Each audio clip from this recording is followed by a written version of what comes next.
Time check, 6 PM na. Ang goal ko ngayon, makatakbo ng 10 kilometers. Ang sabi ni ChatGPT, simula dito sa Coastal hanggang Intramuros, aabot siya ng 10 kilometers. Yung plan B ko naman, tumakbo simula dito sa Coastal hanggang Luneta na aabot ng 8 kilometers. Wish me luck, par. Sana kayanin. Stretching muna tayo.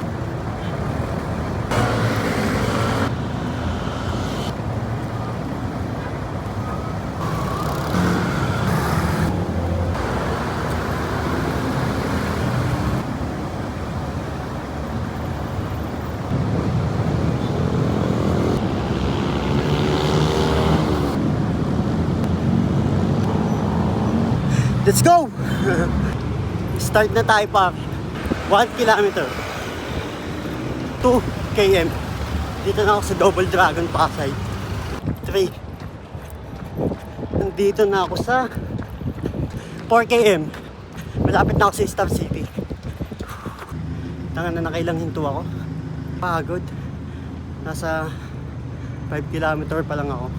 Hiningal na kagad ako. Sumakit na tagiliran ko. Hindi ko kakayanin yung 10 kilometer Siguro mga 8 lang. Sana. Pabili ako ng Gatorade. Magpahinga muna ako. Bumili ako ng Gatorade.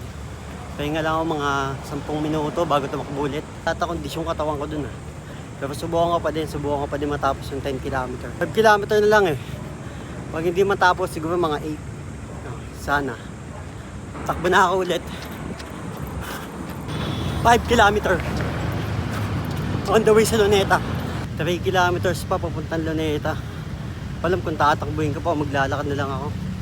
Unang tumakbo naman ako ng 5 kilometer, okay naman. Tingin ko pa ang PICC, medyo magaan pa yung pakiramdam ko Tumakbo kasi ako kanina, kakakain ko lang din. Hindi ko alam kung yun yung dahilan 6 kilometer. Running, walking lang ginagawa ko. Hanggang makarating lang sa Luneta, okay na ako. 7 kilometers. Nandito na ako sa Manila Ocean Park. Running, walking lang, running, walking. Last 1 kilometer. Let's go.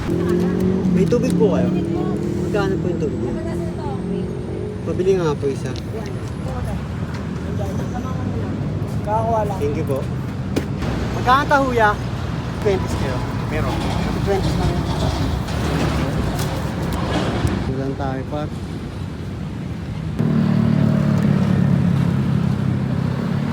Sayang. Nanginayang ako. Ay, nako. Kakainis. Mali din talaga siguro ako. Siguro nga yung kumain ako. Pahinga lang ako, mga 30 minutes Sumalis na kagad ako ng bahay.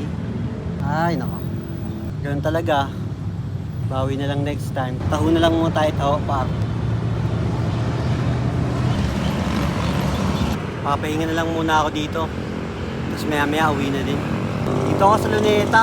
Hindi ko nga nabuo yung 8 kilometers Sumuko na ako. Maglalakad-lakad na lang muna ako dito. Papakalma muna. Kasi naiinis ako kasi hindi ko naabot yung nangihinayang ako. Siguro pagtatakbo na lang ako ulit. 8 kilometers na lang muna. Hindi muna ako makangarap sa 10 kilometers na yan. Mahirap pala. Sarap din dito parang maglakad-lakad.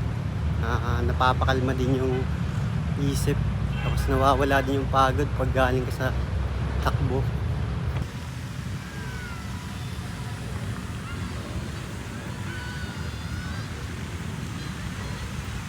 Sa plan A at plan B ko, walang tumama. Hindi ko din nakuha yung goal kong 10 kilometer. Lalo na 8 kilometer, hindi ko rin kinaya. Dating ng PICC, doon na ako nagsimula maglakad-lakad Pero siguro sa susunod, lang. Sa susunod siguro 8 kilometers na lang muna. Tapos pakondisyon ko na talaga yung katawan ko. At kakain na siguro ako 2 hours before bago ako tumakbo. Enjoyin ko muna dito. Na ulit tatapusin itong video nito para kasi nakapagpahinga na ako. Nangihinayang pa din ako kasi di ko siya nagawa. Ganun talaga siguro. Bawi na lang next time. Peace out. Let's go.